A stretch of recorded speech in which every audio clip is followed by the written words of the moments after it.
ગત 5 જાન્યુઆરીના રોજ એક સ્મીમેર હોસ્પિટલથી લિંબાયત પોલીસ સ્ટેશન ખાતે મરણ જનાર હૈદર અલી બાકર અલી નામના ઈસમનું મોત થયાનો ટેલિફોન વર્દી મળતા જેનો અનુસંધાને લિંબાયત પોલીસ સ્ટેશન તરફથી સદર મરણ જનારનું પીએમ કરાવવા માટેની પ્રોસિજર કરીને ડેડ બોડી તેના સગા ભાઈને સોંપેલ હતી.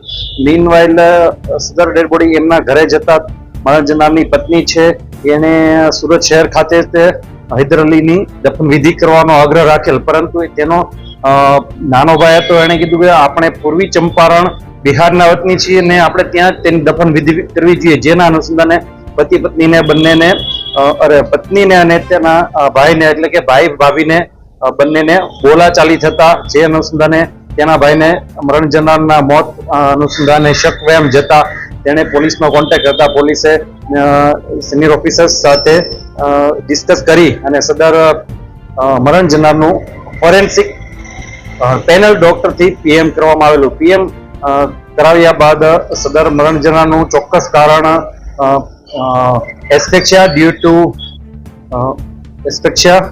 Two compression over chest and neck એટલે કે ગળું અને છાતી દબાવવાથી મરણ જનારનું મૃત્યુ થયેલ છે. જે અનુસંધાને લિંબાયત પોલીસ સ્ટેશને ખૂનનો ગુનો દાખલ કરીને આગળની તપાસ ચાલુ છે.